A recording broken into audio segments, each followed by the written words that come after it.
Hi guys, कैसे हो आप लोग। दोस्तों, the D day is about to come. In fact there are number of days.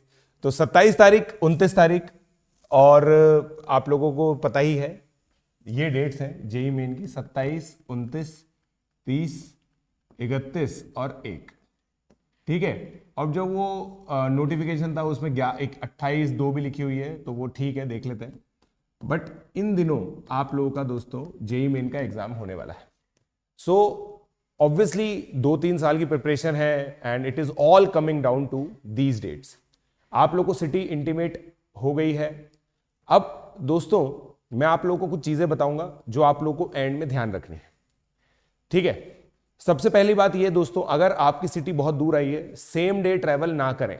Request है आप लोगों से, सेम डे ट्रैवल ना करें। बहुत सारे बच्चों को ऐसा रहेगा कि सर हमारा सेंटर तो 150 किलोमीटर दूर है, तो हम सुबह 6 बजे कार से उठ के चले जाएंगे और 6 से 8:30 मतलब 2.5 घंटे में सर हम उस सेंटर में पहुंच जाएंगे और 9 बजे पेपर होगा। ऐसा कुछ भी ना करें दोस्तों। वर्स्ट केस में अगर आपका 9 से 12 पेपर है या 2 से 5 पेपर है, 3 से 6 मतलब 9 से 12 हो या 3 से 6 हो, मेरी रिक्वेस्ट मानिए आप लोग दोस्तों, एक दिन पहले अपने सेंटर पर पहुंच जाइए। एक दिन पहले जाके आपको अपना सेंटर देख के आना है। राइट। आपका जो भी सेंटर होता है वैसे, क्योंकि देखिए आपको सिटी पता चली गई है, इसीलिए बताते हैं ताकि आप लोग रिजर्वेशन वगैरह करवा सके। एडमिट कार्ड बहुत लेट आता है, आप लोग जानते ही हैं। जैसे आप ये मान के चलिए 27 तारीख का जो एडमिट कार्ड है वो 24 तारीख को आएगा, तो 24 तारीख को आपको अपना सेंटर पता चलेगा कि कौन से सेंटर पर आपका एग्जामिनेशन है। तो 26 जनवरी को आपको वो सेंटर विजिट करके आना है। उस सेंटर पर जाके देख लीजिए कैसी क्या सुविधा है। पहले से ही आप अंदर चले जाइए, उनसे पूछ लीजिए कि कल हमारे यहाँ पे एग्जाम है, आप प्लीज हमें बता दीजिए कहाँ पे पानी है, कहाँ पे वॉशरूम्स हैं। ये सब चीजें आप लोग जाके कर सकते हैं। राइट। उसके बाद नहीं कर पाएंगे, है ना, क्योंकि आप ये चीज समझ लो। और डेट्स में मतलब जैसे 29 वाले बच्चे 28 को कर सकते हैं, 30 तारीख वाले बच्चे 29 को सेकेंड शिफ्ट के बाद कर सकते हैं, 6 बजे के बाद जैसे आप जाके वहां पे सेंटर में देख सकते हैं। ऑब्वियसली बहुत सारे सेंटर्स आपको अलाउ नहीं करेंगे, बट कोशिश तो कीजिए, एटलीस्ट बाहर तक जाके आइए। This is one. सेकेंड, अगर अभी आपकी जो स्लीप साइकिल है वो बैड है या फिर उस हिसाब से नहीं है जिस हिसाब से होनी चाहिए, तो प्लीज उसको सुधार लीजिए। स्लीप साइकिल का मतलब यह है दोस्तों, try to get to the bed by 11 and try to get to sleep by 12। 12 बजे तक आप लोग सो जाइए, सुबह 6, 6:30, 7 बजे तक आप लोग उठने की कोशिश कीजिए और लाइट ब्रेकफास्ट सुबह आप लोग कीजिए ताकि फर्स्ट शिफ्ट की प्रैक्टिस आप लोग को हो सके। और दिन में भी जो लंच है वो लाइट करें। अब आपको अपने आप को ट्रेन करना पड़ेगा कि आप 9 से 12 और 3 से 6 इन दोनों टाइम में प्रोडक्टिव काम कर सकें। तो लगातार अब आप लोगों को क्या करना है, 9 से 12 लगातार पढ़ाई करनी है, 3 से 6 लगातार पढ़ाई करनी है।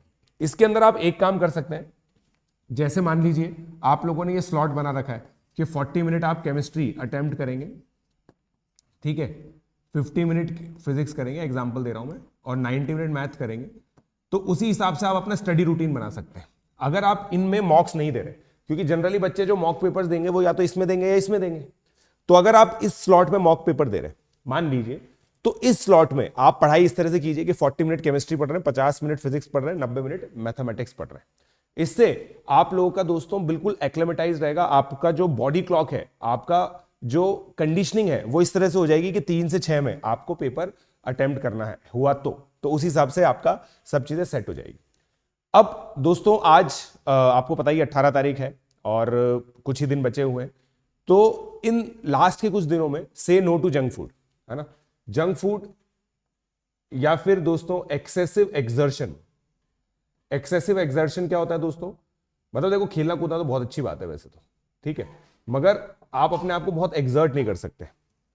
एक्सर्ट करने का मतलब होता है जैसे आप लोग फुटर खेलते हैं, फुटबॉल खेलते हैं, अब पूरा पूरा 90 मिनट का गेम खेल रहे हैं, ठीक है, और फुटबॉल में कंटिन्यूसली भागना पड़ता है। अगर आप ईमानदारी से खेलते हैं और पूरी शिद्दत से खेलते हैं तो आप लोग बहुत ज़्यादा थक जाओगे। तो इतने लॉन्ग गेम्स ना खेलें। और एक्सर्शन अलग तरीके से भी हो सकता है। एक एक्सर्शन का जो कारण है पढ़ाई हो सकता है एक्सेसिव, आप 13-14 घंटे लगातार पढ़ रहे हैं, ठीक है, अपने माइंड को थोड़ा सा स्पेस दीजिए। राइट गाइस, जैसे जैसे एग्जाम पास आता जाता है आप लोगों के माइंड को फ्री करने की रिक्वायरमेंट बहुत ज्यादा होती है ताकि उस समय बहुत अच्छा परफॉर्म कर सकें आप लोग। ठीक है, अब लास्ट के दोस्तों जो 8 to 10 डेज बचे हैं ना, इसमें आपको अकेडमिकली ये चीजें ध्यान रखनी है। नो न्यू थिंग्स, कोई भी नई चीज आप ना पढ़ें, ठीक है। नए क्वेश्चंस केवल टेस्ट में सॉल्व करें। भाई आप मॉक पेपर्स दे रहे हैं, उसमें जो नए टेस्ट आ रहे हैं, नए क्वेश्चंस आ रहे हैं, उन्हीं को सॉल्व करें। कोई भी अलग से नए क्वेश्चन पेपर्स, नई डीपीपीज, कुछ भी नया सॉल्व ना करें, ठीक है। जो भी चीज आप लोगों ने शॉर्ट नोट्स बनाई है, जैसे केमिस्ट्री के अंदर शॉर्ट नोट्स बनाए हैं, एनसीईआरटी के शॉर्ट नोट्स बनाए हैं, उन चीजों को आप अच्छे से रिवाइज कर लें, ठीक है। आप उन्हीं चीजों को रिवाइज करें, कोई भी नई चीज करने की आप लोगों को दोस्तों जरूरत नहीं है। शॉर्ट नोट्स करें, कोई भी नई चीज आप लोगों को करनी नहीं है दोस्तों। उसके अलावा एक और चीज आप लोग ध्यान रखें कि हम लोगों का मतलब थोड़ा सा मुश्किल काम है, लिमिटेड इंटरेक्शन रखें आप लोग थोड़े टाइम, ठीक है। लिमिटेड इंटरेक्शन का मतलब यह है कि देखिए माता पिता से तो बात करनी है ना, बट मैंने ये चीज ऑब्जर्व किया है कि हम हमारे इंटरेस्ट की चीजें अगर परस्यू करते हैं तो हमारे दिमाग में वो ज्यादा चलती हैं। जैसे मुझे क्रिकेट में बहुत इंटरेस्ट है, अभी मैं अगर क्रिकेट खेलता हूं तो क्रिकेट खेलने के 2-3 घंटे बाद तक भी यही सोचता रहता हूं कि यार मैं अगर ऐसा कुछ कर लेता तो अच्छा शॉट चला जाता, अच्छी बॉल डल जाती, ये सब हो जाता। तो आप अपनी जो लिमिटेड इंटरेक्शन है उसका मतलब यही है कि आप जैसे अगर आपको दोस्तों से बात करना बहुत अच्छा लगता है, जिन जिन दोस्तों से बात करना अच्छा लगता है, आप बोल दीजिए कि भाई थोड़े टाइम अब I want to prepare for my examination, this is a life changing exam, you need to make certain radical changes. इन रेडिकल चेंजेस से ही आप लोगों का बहुत अच्छा रिजल्ट आ सकता है। तो ये चीज बहुत इंपॉर्टेंट है। डिफिकल्ट होती है दोस्तों ये चीज चेंज करना ना, it is easier said than done. मैंने आज बोला और आप लोगों ने कर लिया, बहुत मुश्किल होगा। आप कोशिश कीजिए कि लिमिटेड इंटरेक्शन कर सके, ठीक है। अकेडमिकली दोस्तों ये सारी चीजें आप लोगों को ध्यान रखनी। बाकी देखिए सारी चीजें आप लोगों को पता है ना, किस तरह से पेपर अटेम्प्ट करना होता है। आपको आज की तारीख में कोई, आप खुद से बेटर कोई नहीं बता सकता कि आपकी स्ट्रेंथ वीकनेस क्या है। और मैंने दोस्तों एक वीडियो बनाया था, उसको आप लोगों ने बहुत प्यार दिया था, बहुत अच्छे से उसको एक्सेप्ट किया था। प्लीज प्रोसेस फॉलो कीजिए, आउटकम्स के बारे में सोचना बंद कर दीजिए, ठीक है। अब इस डिस्कशन से कोई फायदा नहीं है कि सर मैं 18 क्वेश्चन ही अटेम्प्ट कर पाता हूं, 20 क्वेश्चन ही अटेम्प्ट कर पाता हूं, सर मैथमेटिक्स में 90 मिनट्स ही दे पा रहा हूं, मैथमेटिक्स में नंबर कम आ रहे हैं। ये सब डिस्कशन दोस्तों छोड़ दीजिए। आज से आप लोगों को केवल पॉजिटिव बातें करनी है।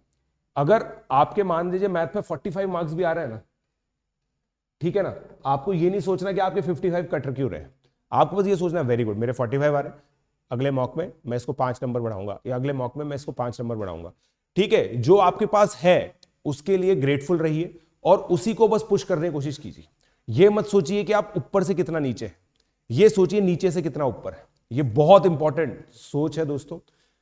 Guys from now on you need to think the glass to be half full not half empty, right guys. और बाकी कोई भी गाइडेंस आप लोग को चाहिए, the complete team is with you. बहुत सारे वीडियोस हम लोग लेके आते रहेंगे 27 तारीख तक। 27 तारीख को हम लोग लाइव सॉल्यूशन भी आप लोगों के लिए करेंगे। Let's crack it.